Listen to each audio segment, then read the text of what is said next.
तो आज अपन देखने वाले magic trick for how you find out hybridization of particular molecule. एखादे मॉलिक्यूल का एखादे स्पीसीज का हाइब्रिडाइजेशन क्या है, ये कैसे कैलकुलेट करेंगे बाय इजी ट्रिक, उसको देखेंगे अपन। जैसे पहला मॉलिक्यूल लिया अपन ने NH3, तो इसमें अपन सबसे पहले सेंट्रल एटम देखेंगे। सेंट्रल एटम है नाइट्रोजन, नाइट्रोजन के वैलेंस इलेक्ट्रॉन है 5, पहले ऑर्बिट में 2 है, दूसरे ऑर्बिट में 5। सो नाइट्रोजन के वैलेंस इलेक्ट्रॉन देखेंगे 1 2 3 4 5। बाद में अपन दूसरे स्टेप में क्या करेंगे, पेरिफेरल एटम सराउंडिंग एटम देखेंगे। तो सराउंडिंग एटम है हाइड्रोजन और इसकी वैलेंसी है 1, इसलिए पहले इलेक्ट्रॉन को एक हाइड्रोजन, दूसरा, तीसरा, बचे हुए इलेक्ट्रॉन जो है उसको अपन पेयर करेंगे। अगर इसमें एक पेयर बनता है, अब देखेंगे इसमें कितने बने हुए हैं। हाइड्रोजन वाले को S नाम देंगे, बाद में 3 जो बचे हैं उसको P3 नाम दे देंगे, तो sp3 हो जाएगा। उससे भी ज़्यादा रहेंगे तो D नाम देंगे। सो ये पहला मॉलिक्यूल हो गया अमोनिया। सो अमोनिया का हाइब्रिडाइजेशन होता है sp3, ये अपन ने 2 मिनट में कैलकुलेट कर लिए। उसी तरीके से अगर अपन दूसरा मॉलिक्यूल देखते हैं, थोड़ा सा हार्ड वाला मॉलिक्यूल देखते हैं XeF2।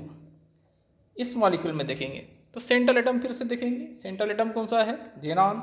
सो जेनॉन का एटॉमिक नंबर है 8, जेनॉन का एटॉमिक नंबर 8 है, यानी जेनॉन का वैलेंस इलेक्ट्रॉन जो है वो 8 है। सो वैलेंस इलेक्ट्रॉन 8 है, तो देखेंगे first, second, third, fourth, fifth, six, seventh and 8th।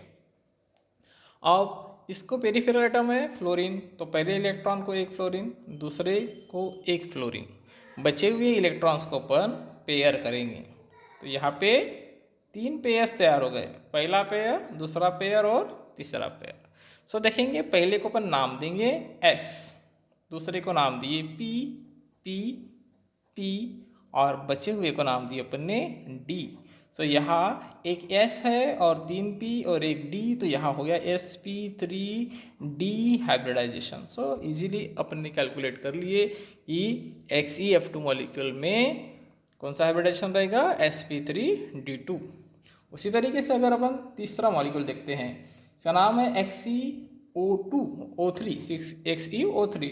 इसमें भी दिखेंगे जिन्हों के इलेक्ट्रॉन्स जो है वैलेंस इलेक्ट्रॉन कितने हैं 8, 1 2 3 4 5 6 7 एंड 8। अब देखेंगे इसमें ऑक्सीजन है, तो ऑक्सीजन की वैलेंसी 2 है, इसलिए इसको 2 इलेक्ट्रॉन लगेंगे। 2 इलेक्ट्रॉन का एक ऑक्सीजन, 2 इलेक्ट्रॉन का एक ऑक्सीजन, 2 इलेक्ट्रॉन का एक ऑक्सीजन, बचा हुआ एक पेयर है।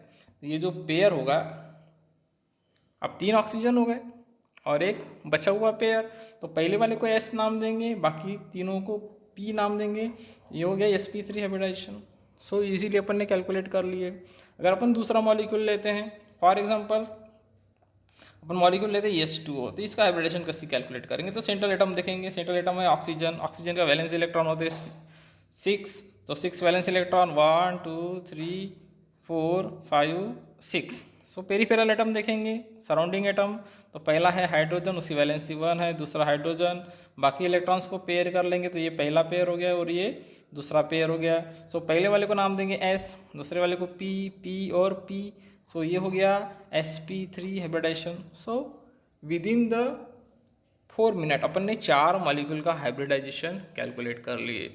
ये इजी टेक्निक है, इस इजी टेक्निक से आप किसी भी मॉलिक्यूल का हाइब्रिडाइजेशन इजीली कैलकुलेट कर सकते हैं। एग्जाम में कितना भी हार्ड क्वेश्चन आएगा आप सॉल्व कर लेंगे। ओके, तो ये है मेरी मैजिक ट्रिक। इस मैजिक ट्रिक से आपने ammonia, xenon difluoride, xenon trioxide, water, इसका हाइब्रिडाइजेशन कैलकुलेट किए। सो आगे आप मेरे चैनल को सब्सक्राइब कीजिए, जिससे मैं और टेक्निक्स आपको बता पाऊँ।